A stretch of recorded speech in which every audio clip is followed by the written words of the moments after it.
SNA associates Pakistan की बेहतरीन law firm है जो पाकिस्तान के मारूफ कानूनदान Shahbaz Murtaza Ansari advocate high court व फेडरल शरीयत कोर्ट की रहनुमाई में सारे पाकिस्तान में फैमिली केसेस, प्रॉपर्टी केसेस और चेक केसेस में बेहतरीन सर्विसेज फराहम करती है। SNA law associates court marriage, online court marriage के अलावा तलाक, नादरा तलाक सर्टिफिकेट, मैरिज सर्टिफिकेट के बाबत भी बेहतरीन सर्विसेज फराहम करती है। SNA लॉ एसोसिएट्स के मेन ऑफिस मुल्तान में miss Rizwana Ayub advocate high court, Chaudhry Asif Karim Sindhu advocate high court, miss Mahvish Rabia advocate high court और miss Afsha advocate high court शामिल हैं। इसके अलावा पाकिस्तान के दूसरे शहरों में भी काबिल वकील SNA लॉ एसोसिएट्स के पैनल में शामिल हैं। मजीद दुनिया भर के पाकिस्तानी अपने कानूनी मसाइल के बाबत शाम 7 से 9 के दरमियान Shahbaz Murtaza Ansari advocate high court के व्हाट्सएप नंबर 0333618191 पर मशवरा कर सकते हैं। आपका एतमाद ही हमारा फख्र है।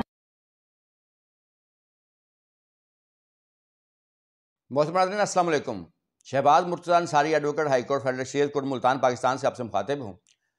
आज का जो मेरा लेक्चर है वो भी उसी एक सिलसिले की कड़ी है जिसमें मैं केस लॉ जो है किसी ख़ास क्लेम की बाबत अहम केस लॉ बताता हूँ और जो आप 1000 अदा करके हमसे किसी ख़ास लॉ पॉइंट पे अहम तरीन केस लॉ ले सकते हैं।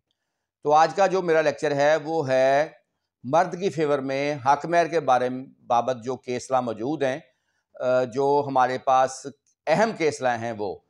और एक बात मैं बताता चलूँ कि ये जो मैं केस लॉ बताता हूँ ना, ये मैं ख़ास केस लॉ जो होते हैं ना, मतलब रूटीन से हटकर जो ज़्यादा अहम मेरे नज़र में होते हैं मैं वो बताता हूँ। इनके अलावा भी आपको अगर हक महर के बारे में या किसी भी पॉइंट पर केस लॉ चाहिए हो जो मैंने वीडियो में ना बताया हो, आप तब भी हमसे रब्ता कर सकते हैं, हमें अपना पॉइंट बता सकते हैं। अगर हमारे पास उस बाबत केस लॉ होगा तो हम आपको वो ज़रूर प्रोवाइड करेंगे। अगर आप लोगों ने अब तक मेरे YouTube channel Shahbaz Murtaza Ansari advocate को सब्सक्राइब नहीं किया तो काइंडली सब्सक्राइब करें, लाइक करें, दोस्तों में शेयर करें ताकि उनको मेरी वीडियोस मिलती रहें। तो आज का जो मेरा वीडियो लेक्चर है वो है हक महर से की बाबत, मर्द के हक में जो अहम केस लॉ मैंने वो बयान करने हैं। तो आज मैं 10 ऐसे अहम केस लॉ बयान करूँगा जो कि आप मर्द की फेवर में है और जो हक महर के केस में मर्द का फ़ायदा कर सकते हैं। अच्छा, उससे पहले मैं कुछ वजाहतें इसमें कर दूं कि एक अक्सर लोग इस बाबत मुझसे जब रब्ता करते हैं तो कई मुझसे ये पूछते हैं जी वो 1000 रुपये जो फ़ीस है वो तमाम केस लॉ की है। तो मैं उस पर ज़रा क्लियर कर दूं कि एक लॉ पॉइंट पर जो केस लॉ होता है ना, उस पर चाहे हम आपको एक से ज़्यादा केस लॉ दे दें, फ़ीस 1000 होगी लेकिन लॉ पॉइंट एक होगा। ठीक है, जैसे मैं आज 10 केस लॉ बताऊँगा तो 10 लॉ पॉइंट होंगे ये, और इसलिए हर लॉ पॉइंट की अलग 1000 फ़ीस होगी। वो अलग बात है कि बाज़ दफ़ा एक लॉ पॉइंट पर एक से ज़्यादा केस लॉ हमारे पास मौजूद होते हैं तो हम वो तमाम केस लॉ जो है वो दे देते हैं। और दूसरी बात ये होती है कि हमने सिर्फ जो मैं आपको बताता हूँ कि हमारे पास ये केस लॉ मौजूद है, उस पॉइंट पर हमने आपको केस लॉ देना है वो फ़ीस लेकर। वो केस लॉ आपके लिए कितना फ़ायदेमंद होता है या कितना नहीं होता उससे हमें कोई गर्ज नहीं है, ना ही हम उसके ज़िम्मेदार हैं, क्योंकि सिर्फ केस लॉ देने से ही मुकदमात नहीं जीते जाते। उसके लिए आप प्रॉपर जो है पूरी केस की प्रोसीडिंग होती है, ड्राफ्ट उसमें शामिल है, उसमें क्रॉस एग्जामिनेशन है, जरा है, उसमें बहस है, तमाम चीज़ें हैं। उसके बाद ही कोर्ट ने फैसला करना होता है। बहरहाल किसी एग्जैक्ट लॉ पॉइंट पर केस लॉ तो उसका यकीनन फ़ायदा जो है लोगों को मिलता है। और दूसरी बात, SNA लॉ एसोसिएट्स की सर्विसेज जो हैं पाकिस्तान के 49 शहरों में मौजूद हैं। कराची से पेशावर तक हमारे ऑफिस हैं और किसी भी शहर में कोई भी आपका मसला हो, फैमिली या प्रॉपर्टी मैटर, तो आप हमारी सर्विसेज ले सकते हैं। तमाम केसेस का ड्राफ्ट मैं खुद तैयार करता हूँ, तमाम केसेस की जरा के सवाल में लिखकर भेजता हूँ और बहस, तहरीरी बहस भेजता हूँ, या मैं खुद उस शहर में बहस करने के लिए आता हूँ। मेरे पैनल पे जो लायर्स होते हैं वो भी फैमिली केसेस एक्सपर्ट लायर होते हैं हर शहर में, लेकिन इसके बावजूद जो केस की बुनियादी चीज़ें मैं करता हूँ और मेरा प्रॉपर एग्रीमेंट होता है क्लाइंट के साथ उस केस को डील करने का, उसके ही पाबंद दोनों पार्टीज़ जो हैं वो होती हैं। तो अब मैं आपको जो इस बारे में हक महर के बारे में जो अहम केस लॉ हैं वो बताने जा रहा हूँ। सबसे पहले तो मैं बता दूं कि आइन के आर्टिकल 201 के तहत हाई कोर्ट की जो जजमेंट्स हैं वो मातहत अदालतों में काबिल पाबंदी हैं। यानी हाई कोर्ट ने अगर कोई अहम नुक्ते पर फैसला किया है और वो नुक्ता इत्तफाक से आपके केस में मौजूद है, फैमिली केस में या अपील में, तो वो अदालत पर बाइंडिंग है आइन के आर्टिकल 201 के तहत। इसी तरह आइन के आर्टिकल 189 के तहत सुप्रीम कोर्ट के फैसला जात तमाम मातहत अदालतों में काबिल पाबंदी हैं, चाहे हाई कोर्ट हो चाहे माथे अदलिया हो, वो उस पर काबिल पाबंदी है अगर उसमें कोई कानूनी नुक्ता तय किया गया होगा। इस तरह आइन के आर्टिकल 203D के तहत फेडरल शरीयत कोर्ट के जो फैसला जाते हैं वो काबिल पाबंदी हैं। मतलब ये जो रूलिंग्स होती हैं ना, इनकी एक कानूनी और आइनी हैसियत है। ये ऐसे नहीं है कि अदालत उसको माने ना माने, अदालत बाउंड है। शर्त यह है कि लॉ पॉइंट वही हो। बल्कि यहां तक करार दिया गया है जजमेंट में सुप्रीम कोर्ट की कि अगर एग्जैक्ट पॉइंट पर केस लॉ कोई मौजूद है और अदालत उसकी पाबंदी नहीं करती तो अदालत की एक कंटेम्प्ट तस्वर होगी, अदालत की तरफ से ये तौहीन अदालत तस्वर होगी अगर वो जानबूझ के किसी केस लॉ को किसी अहम पॉइंट पर नज़रअंदाज करती है। तो अब आते हैं जो इस केस मैंने हाकिम के बारे में जो 10 अहम तरीन केस लॉ देने हैं। सबसे पहला केस लॉ है खाना नंबर 16 के बारे में। आपके अक्सर निकाहनामा में ज़्यादा देखा होगा कि खाना नंबर 13 जो है ना हाकिम की रकम के बारे में होता है, तो वो उसमें सिर्फ लिखा होता है जी 10,000 रुपये हाकिम दाशुद। अच्छा, उसके बाद खाना नंबर जो 16 है उसमें एक प्रॉपर्टी अक्सर लिखी होती है। तो इस पर आला अदालतों के केसला मौजूद हैं कि खाना नंबर 16 जो है वो इस बाबत होता है कि आया असल हाकिम के बदले में कोई प्रॉपर्टी दी गई है या नहीं दी गई।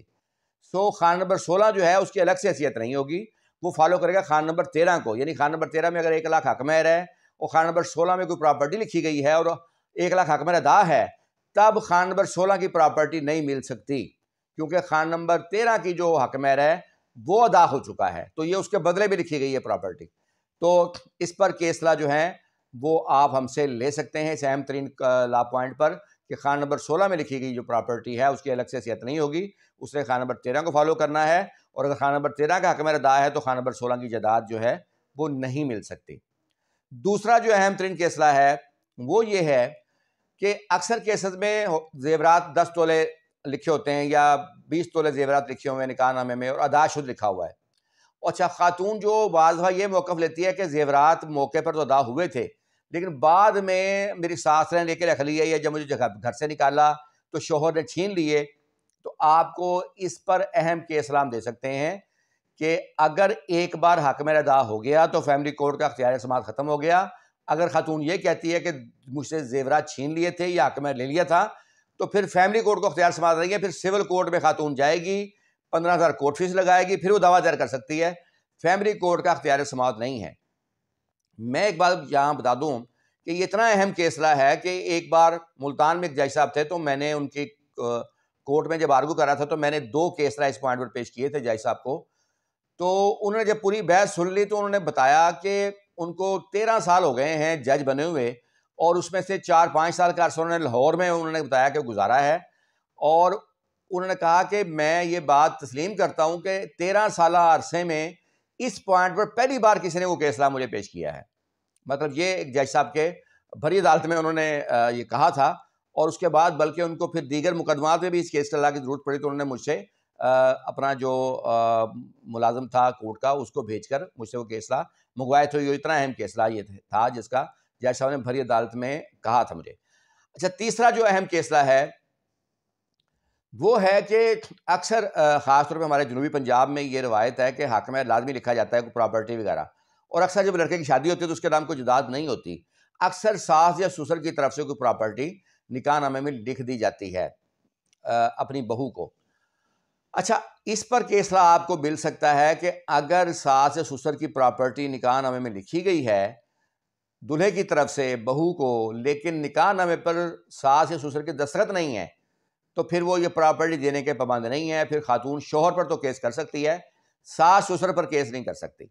दूसरे लफ्ज़ों में ये भी आपको बताना चाह रहा हूँ मैं कि अगर आप सास ससुर की जायदाद लिखवाएं निकाहनामे में, अगर आप बेटी की शादी कर रहे हैं, शौहर के नाम कोई जायदाद नहीं है और सास ससुर लिख कर दे रहे हैं, तो उनके सिग्नेचर ज़रूर करवाएं, उनका अंगूठा लगवाएं उस तहरीर के ऊपर भी ख़ास तौर पे, और बाकी उनको गवाह बनाएं, बाकायदा वकील बनाएं लड़के की तरफ से उनके वालिद या वालदा को, और उनके दस्तखत या अंगूठा निकाहनामे पे होना चाहिए। अच्छा, चौथा जो अहम केसला आपसे ले सकते हैं वो ये है कि अगर खातून की रुखसती नहीं हुई, सिर्फ निकाह हुआ है और उससे पहले तलाक हो गई है, तो उस सूरत में खातून जो है आधा हक महर शोहर से ले सकती है, और अगर खातून खुला लेगी तब वो किसी भी हक महर की हकदार नहीं होगी। इन दोनों पॉइंट्स पर केसला भी मिल जाएंगे और कुरान पाक की जो मुतल्लिका आयतें मुबारका है आपको वो भी मिल जाएगी। और पांचवा जो केसला है वो इस पॉइंट पर है कि अगर निकाह नामे में जालसाजी की गई है, लड़के का ये मौक़िफ़ है कि धोखेधड़ी से कोई तहरीर लिख ली गई है लड़के की मर्जी के बगैर, जालसाजी से या बाद में उसमें शामिल की गई है निकाह नामे में, तो उस सूरत में फैमिली कोर्ट को अख्तियार समाअत हासिल है। फैमिली कोर्ट उस तहरीर को मनसूख करने का अख्तियार रखती है। ये सुप्रीम कोर्ट की 2023 में एक जजमेंट आई है, उसमें उन्होंने करार दिया है। अच्छा, छठा केसला इस पॉइंट पे आप ले सकते हैं हमसे कि खुला की सूरत में तमाम हाकिमैत जो भी होगा खातून ने लिया हुआ वो वापस करेगी और जो उसने नहीं लिया वो उसको छोड़ेगी और उसकी पाबंद होगी। और सातवां जो है वो आप केसला से ले सकते हैं कि हाकिमैत के दावे की लिमिटेशन जो होगी वो 3 साल है होगी, शोहर की वफ़ात से या तलाक से शुरू होगी। अगर ये शोहर की वफ़ात और तलाक का 3 साल का अर्सा गुजर जाता है तो बाद में बीवी दावा दायर नहीं कर सकती, दावा ज़ायदुल मियाद तसव्वुर होगा। अच्छा, इस पर 8वां पॉइंट पर जो केसला आप हमसे ले सकते हैं कि जो डेफर्ड ओवर होगा मुवज्जल हाकिमैत, वो मोहम्मदन लॉ का मुतल्लिका सेक्शन भी आप हमसे ले सकते हैं और इस पर जजमेंट भी सुप्रीम कोर्ट की आप हमसे ले सकते हैं कि वो खातून उस सूरत में ले सकती है जब शोहर की डेथ होगी या शोहर की बीवी को तलाक देगा, उसके बाद ही खातून ले सकती है, उससे पहले नहीं ले सकती। और इसको डेफर्ड ओवर भी कहते हैं। तो ये खातून 2 सूरतों में लेगी, जब शोहर की वफ़ात होगी या शोहर तलाक देगा, और या तीसरी सूरत एक और भी है अगर वो दूसरी शादी कर लेता है बगैर इजाज़त तो ये इस सूरत में भी हाकिमैत जो है खातून सिर्फ उस सूरत में लेगी कि जब शोहर की डेथ होगी या तलाक देगा या दूसरी शादी करेगा। अगर ये तीनों चीज़ें नहीं है तो वो क्लेम नहीं कर सकती। 9वें नंबर पे जो आप केसला हमसे ले सकते हैं वो है कि अगर खातून पहले हाकिमैत की दावा दायर करके हाकिमैत डिग्री करवा लेती है, बाद में खुला का दावा दायर करके खुला डिग्री करवा लेती है, तो बाद में वो इजरा दायर करती है अगर हाकिमैत का, तो उसकी एग्जीक्यूशन नहीं होगी, उसको एग्जीक्यूशन में हाकिमैत नहीं मिलेगा क्योंकि उसने बाद में खुला दायर कर दी, लिहाजा हाकिमैत लेने का वो हक उसने खो दिया। 10वें नंबर पर जो आप केसला हमसे ले सकते हैं वो ये केसला है कि अगर निकाहनामे में कोई एंट्रीज जाली हैं तो उसका जो यूनिट कौंसल है या निकाह रजिस्ट्रार है उसकी बाबत कार्रवाई का अख्तियार डिप्टी कमिश्नर को हासिल है। डिप्टी कमिश्नर के पास दरखास्त जाएगी, वो एंट्रीज को भी दुरुस्त कर सकता है और वो उनके खिलाफ कार्रवाई भी कर सकता है। मजीद आप ये भी ले सकते हैं कि निकाह रजिस्ट्रार जो है वो पब्लिक सर्वेंट तस्वुर होगा ताज़ात पाकिस्तान के तहत, और उसके खिलाफ जो है कार्रवाई एंटी करप्शन वगैरह में भी हो सकती है। और एक और जो केसला आप हमसे ले सकते हैं कि निकाह हाकिमैत की बाबत सबसे जो अहम डॉक्यूमेंट है, सबसे अहम जो प्रूफ है वो हाकिमैत है, निकाहनामा है। तो निकाहनामे में जो तहरीर लिखी गई है उसको फोकेज हासिल होगी, उसको प्रिजम्पशन ऑफ ट्रुथ हासिल होगी और उसके मुताबिक कोर्ट जो है वो उसके मुताबिक आगे चलेगी जब तक कि उसके अगेंस्ट भरपूर शहादत से साबित ना कर दिया जाए। अच्छा, ये जो मेरा सिलसिला है केसला देने का, इसकी लोग बड़ी अच्छी पजीराई कर रहे हैं। एक तो ये है कि आपका लाखों करोड़ों का केस होता है और अगर 1000 फीस देकर आपको एग्जैक्ट पॉइंट पर केसला मिल जाए और उससे आप केस जीत जाएं तो इससे अच्छी कोई और बात नहीं है।